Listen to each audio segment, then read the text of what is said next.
What kind of herbal teas would be good for damp heat? That's what this video is about. So why don't you join me and we're going to talk about 3 different kinds of herbs that you can find probably easily at home that you can use for damp heat teas. Let's go.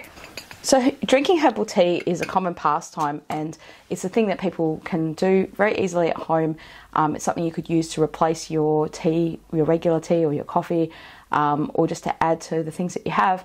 And it's something that can be very enjoyable and you can really get into it. So what kind of teas would be useful for someone with damp heat? Now today's video has been very kindly sponsored by Empirical Health, and we've got some of their delicious chrysanthemum tea to kind of sample, or chrysanthemum flowers that we're going to turn into a herbal tea to sample as part of this video. So thank you very much for that, sending me this giant packet of beautiful chrysanthemum, and we're going to talk about the quality of this grade as part of this video in a little minute. But this is a subscriber's question that was recently asked on my video that I had: do I have damp heat? So if you're not even sure what's damp heat, you've just stumbled upon this video, we'll check that one out first, and that'll kind of give you the symptoms and ideas of what is damp heat. Now, herbal teas for dampness, and particularly for heat, is very, very commonly used in China. So every time I go to China when it's hot weather, they tend to add chrysanthemum, which is juhua, this thing here, into just your normal tea. So that's something that you can easily do. That would be my first suggestion, because one is chrysanthemum's really easy to get, right? You can stumble upon it almost everywhere when you go to a Chinatown or a herbal area in your locality. Like, let's say you have Chinese, we call them Chinese food shops or oriental food shops. They'll usually have some kind of chrysanthemum. Now, it won't look like this because this product is from, this is a medical grade of chrysanthemum, so it's the highest grade that you can get. So if you want to look up this company, Spring Wind is the brand, and the distributor for that in Australia is Empirical Health, and I'll put their link below. Now, if you're in America, you can get their products from them. I think UK, I think they supply them globally, but anyway, I'll put that there and you can have a look. So what is chrysanthemum, right? It's juhua. It's a flower, it's a plant. Now what I'm going to do is I'm going to make a little bit of a tea. I'll show you what you would do. What they would do in like when you go to China is they just mix chrysanthemum with all kinds of either green tea or black tea, or they call it black tea there, but we would consider it brown tea. There's lots of different types of green teas, so if you have a particular green tea you already know that you like, there's no reason why you can't mix the chrysanthemum tea with that, or chrysanthemum flowers. So I'm going to show you what this kind of looks like. So you can kind of see how beautiful that is. Now these will puff out with the water. So what we're going to do is going to get our teapot and take off this lid. We're just going to pop those in there just like that. Now you don't need a huge amount to make a tea, right? And you can just start with your chrysanthemum. So we're going to just put the hot water over that. And you can see that the liquid oh, that's getting a bit hot. You can see that the liquid starts to come out a little bit yellowy or goldeny kind of colours. How great is that? Now this particular brand, like the Empirical Health brand, is not meant to be sort of retail product as a herbal tea. This is like what would be used in Chinese medicine formulas, right? Chrysanthemum is often used as a Chinese, well, it is a Chinese herb, but it's also a very common tea product. So that's the one I thought I'd start with today because it's very easy to kind of come across and it's very delicious to drink. It doesn't taste, you know, bitter or bad tasting, you know. The downside of things that would clear heat in a Chinese medicine sense is that they can have that bitter flavour. Some people like the bitter flavour. It's not necessarily a foul bitter flavour, but it can be very strong. Now, what you want to do with the tea, if you've made it too strong, like you taste that and you think, oh, that's too much, don't keep the tea, the herbs infusing in there anymore. So just lift that up.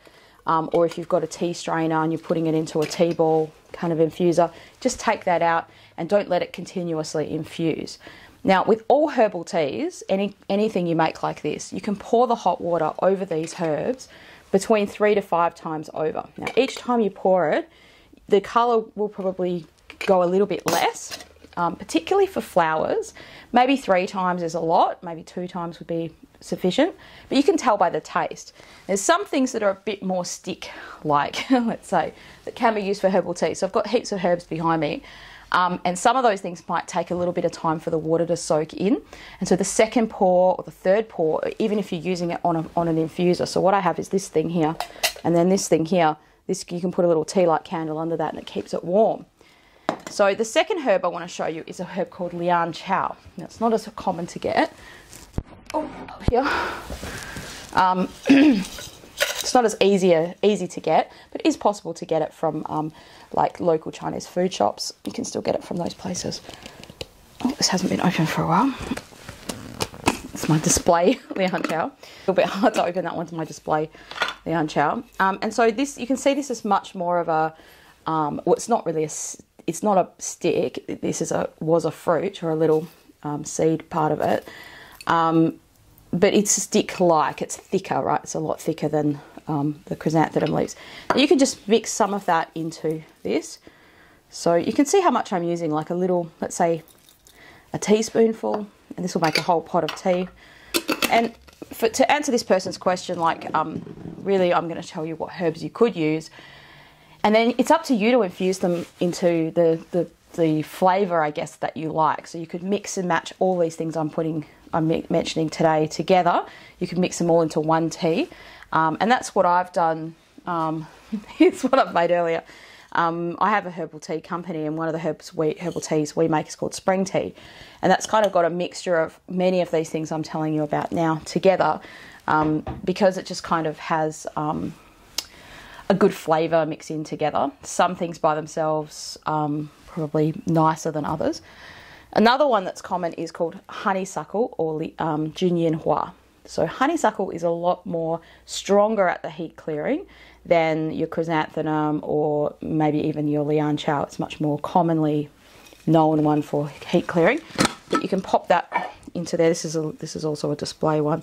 So it should look quite sort of greeny, you know, like a light greeny kind of colour. We'll put some of that in there as well. You can mix those in kind of together. I'm going to pour a little bit more hot water over the top of this so you can kind of see that. Infuses a little bit more there. And then the last one is this herb called sangye. Now, here's a huge amount of it. For some reason I thought I'd need a lot and I don't use it that often anymore. But sangye is mulberry leaves. Here's one I prepared earlier. So this is how they sometimes sell it. They must get all the mulberry leaves, lie them flat and sort of dry them in a big bundle. But we don't need that kind of, we certainly don't need that much sangye. We'll just have a little bit here. So you can see how the leaves are kind of dried like that, nice and flat. And that's sangye. Now you wouldn't need much of this. I'm just going to put sort of one leaf in here. But if you're just kind of amateur starting out with this and you're like, I'm not sure if I'm going to like this, Marie, just start with the chrysanthemum. I would say that would be the best place to start, and either have plain chrysanthemum tea or mix that chrysanthemum tea with your favourite, either black tea or green tea. And you could just go half and half.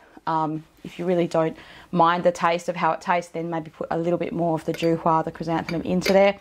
Certainly if your tea goes bitter, that's when you want to remove the tea from the water. So for instance here, that's, you know, all the herbs. We could just set that aside and not let that continuously brew in there, because that's what will make it get stronger and stronger, right? Now some green teas are better for heat clearing than others, right? So certainly, like I would say, black tea maybe not as good, but green tea, there's a herbal tea called sorry, not a herbal tea. There's a type of green tea called Longjing Longjing or Dragon Well tea. And that's a tea that I came across when I was in Hangzhou. It's kind of got like a nutty flavour to it almost, but it's much more bitter than normal green tea. So it's supposed to go bitter. And the doctors in the hospital would always be drinking this tea. Like, I mean, everyone in this whole town was drinking this. Well, it's not really a town, it's like millions of people city. But everyone was always drinking this tea. And they would just put it in a big jar or a big container, lots of tea in there, fill it up with hot water and just fill it up all day long and just keep drinking this tea. And so that bitter flavour is known to kind of have this heat clearing effect. So especially when it's hot weather, if you live in a place where it's hot and humid, then these kinds of teas are good to kind of drink in that weather. If you live in a place where it's cold or you don't have damp heat, I wouldn't be drinking these teas all the time. A little bit of chrysanthemum sort of here and there isn't going to really do, you know, too much detriment to your body. But if your body's already cold, you're deficient, then you would stay away from these cooling kind of clearing heat substances. So chrysanthemum's probably the least strong of all these things if you're having it just as a tea. Now, the other thing to think of with teas is they're much more of a food than a medicine. So they're kind of, depending on what you do and how you make them, like you could make medicinal styles of teas, I guess, but most of these things are much more a food because of the dose of it. So but if you had damp heat and you, like, let's say you had a urinary tract infection and that was a damp heat condition in Chinese medicine, drinking a little bit of chrysanthemum tea here and there isn't going to be enough to kind of treat that. So you need to go and see a proper herbalist or an acupuncturist who's going to give you, you know, a proper prescription of those herbs, who's going to be able to prescribe them properly to you. And it's more about the quantity of these herbs. So let's say chrysanthemum is used in a herbal formula, it might also be used in a tea, but the quantity would be much more. So you wouldn't be having like a tiny little handful of chrysanthemum, you know, infused in the tea as a prescription, right? So sometimes I give my patients like teas to use on top of what they're already having, but it wouldn't be the primary use of the primary methodology of the treatment in most cases. What teas are also very good for is just maintaining your health, right?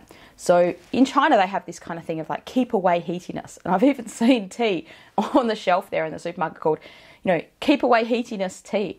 They're kind of afraid of the heat. They're afraid of this hot weather. And I mean, no doubt it's hot there and it's very flustering and annoying when it's very hot and it's humid and you're sweating and that kind of thing. So they kind of think, well, if we drink this tea all day long, we're flushing away this heat and we won't feel this bothersome heatiness kind of feeling. The danger of doing that all the time is you can be flushing out like what your body's trying to keep in, right? And it might not necessarily be the right thing for you to be doing. So please, with everything that I say on this channel, make sure you check with your own personal herbalist, your own practitioner. Don't just use YouTube it's not a replacement for medicine. You know, this is not individual medical advice. I can't give that out on this channel to people, even if I answer people's questions. I'm doing that in the interest of promoting promoting people to go back to their practitioner and to know, okay, this is how a Chinese herbalist or an acupuncturist would think about things, but it's not a replacement for medicine. It's not a replacement for a treatment of something. But certainly there's lots of things in Chinese medicine that we can use to keep ourselves healthy and to understand our relationship with our body and our environment more. And so that's what this channel's about. I hope that's been useful and helpful to you. And if it has, leave a like or a comment in the description below. And also I'm doing online consultations now, so the link for that is in the description below as well. And you think, I'd like a bit more information, I'd like you to talk about my personal stuff, Marie, with me one-on-one, not on YouTube, in a private sense.